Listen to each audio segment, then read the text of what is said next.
Hello friends. स्वागत है आप सभी का। तो फ्रेंड्स, दिन ब दिन जो मकान बनाने का खर्चा है वो तो बढ़ता ही जा रहा है। अगर आपका बजट जो है 5 लाख के अंदर है, तो ऐसे वक्त में अगर आप चाहते हो कि 5 लाख के अंदर आपको घर बनाना है, तो आपको कुछ पॉइंट्स का ध्यान रखना होगा। 5 लाख का घर बना सकते हो, उसमें पॉसिबल है, लेकिन अगर आप कुछ पॉइंट्स का ध्यान रखेंगे तो ज़रूर हो जाएगा। तो जैसे कि सबसे पहला पॉइंट आता है प्लान। तो फ्रेंड्स, जब भी आप घर बनाते हो तो सबसे पहला प्लान बना के लेना एक मोस्ट इम्पॉर्टेंट पॉइंट है इसमें। अगर एक जैसे कि अगर आप समझो प्लान बना रहे हो 2000 स्क्वायर फीट का और आपका बजट है 5 लाख, तो ऐसे वक्त में तो ये आप घर बनाना चालू करोगे तो जैसे ही प्लेन तक आएगा तो पैसे वैसे ही खत्म हो जाएगा। तो इसके लिए आपको जो है 5 लाख के अंदर घर बनाना है, तो आपको 400 से लेके 500 स्क्वायर फीट का घर का जो है प्लान लेके चलना पड़ेगा। तो आप प्लान जो है वो प्रॉपर तरीके से बनवाइए, ताकि जो आपका जो भी स्पेस है वेस्ट ना जाए। जैसे कि पैसेज, टॉयलेट्स हो गया, तो वो आप बड़ा ज़्यादा बड़ा मत बनाइए। उसको आप जो स्पेस बचता है उसको आप बेडरूम, किचन्स या लिविंग रूम, आप उसमें ज़्यादा इस्तेमाल कर सकते हो स्पेस को। जैसे कि अगर आप जो घर है 450 से लेके 500 स्क्वायर फीट का अगर आप घर बना रहे हो, तो आपको विद रेगुलर मटेरियल जो है वो 1600 रुपीज़ रेट चल रहा है। तो ऐसे वक्त में आपका जो है 5 से लेके 5.5 लाख तक का घर बन जाएगा। तो इसके लिए प्लान जो बना रहे हो वो कंपलसरी है।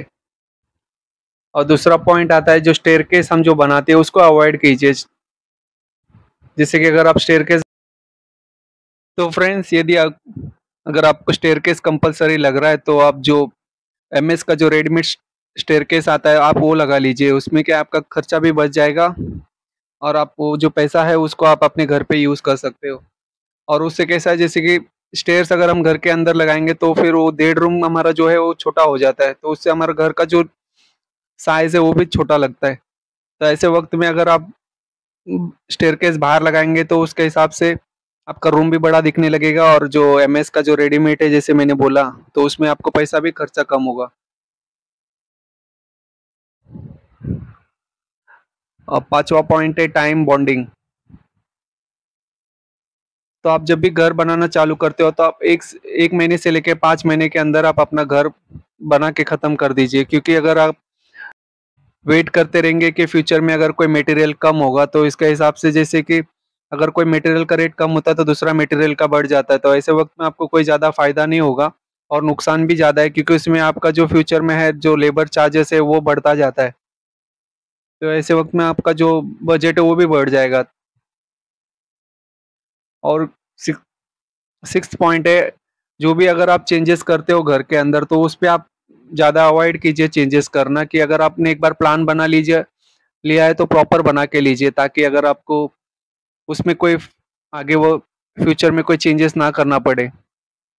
तो आप जब भी प्लान बनाते हो उसमें आप टाइम लीजिए, आप कोई इंजीनियर से बना के लीजिए, ताकि फ्यूचर में जो भी अगर आप घर बनाना स्टार्ट करते हो तो कोई भी उसमें करेक्शन करना ना पड़े।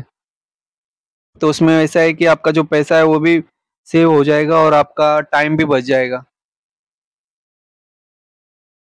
और उसमें जो आपका लेबर कॉस्ट वगैरह वो भी बढ़ता जाता है। अगर आप कुछ चेंजेस करते जाएँगे तो उसमें फिर उनका जो है काम भी डिले होगा, और वैसे में आपका जो लेबर जो कॉस्ट है वो बढ़ता जाएगा, तो उसकी वजह से आपका बजट पे भी इफ़ेक्ट पड़ेगा।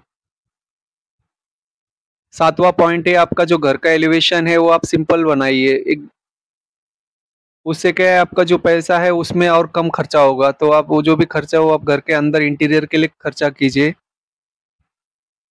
हाँ, लेकिन जो जहाँ पे अगर आपको कंपल्सरी है खर्चा करना है, जैसे कि इम्पोर्टेंट पॉइंट जैसे प्लिंथ हो गया हमारा, पिलर्स, तो वहाँ पे तो आप कंजूसी मत कीजिए, क्योंकि वहाँ पे आपको अच्छे से बनाना ही है। क्योंकि वो तो लाइफ टाइम रहता है और उसमें आप कोई चेंजेस भी नहीं कर सकते। तो इसके लिए जैसे कि अगर आपको चेंज करना है तो जैसे कि पेंट, टाइल्स, ग्रेनाइट्स वैसे टाइप में आप उसको चेंजेस कर सकते हो। उसमें अगर आपको करना है चेंजेस तो लाइट क्वालिटी का आप ले सकते हैं। जैसे कि अगर आप टाइल घर पे बिठाते हो किचन वगैरह में, तो आप जो भी है सस्ता वाला टाइल क्वालिटी बिठाइए। उसमें कोई आपका जो है पैसा भी बच जाएगा। ग्रेनाइट हो गया या पेंटिंग जो हो गया, तो आप उस पे आप पैसा बचा सकते हैं ताकि आपका जो घर है वो 5 लाख के अंदर बन जाए। और विंडो जो हम स्लाइडिंग विंडोज जो बिठाते हैं उसमें ब्रांडेड वाला मत बिठाना, उसमें ज़्यादा आपका खर्चा बढ़ जाएगा। तो इससे अच्छा है कि आप रेगुलर जो मटेरियल आता है वो यूज़ कीजिए, तो उसमें उसमें भी आपका पैसा बच सकता है। और जो लेबर रेट है वो कंपल्सरी चेक कीजिए कि मीन्स मार्केट में क्या लेबर रेट चल रहा है, मीन सामने वाला दूसरा लेबर्स लोग जो है वो कौन सा रेट चार्ज कर रहे हैं और आप जो जिससे बात कर रहे हो वो लोग कितना ले रहे हैं, तो इसमें क्या आप उनसे जो भी है बार्गेन कर सकते हैं लेबर, उसमें भी आपका पैसा बच जाएगा।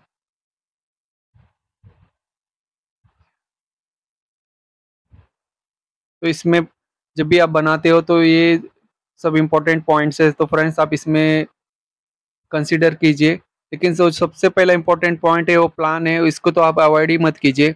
Second important point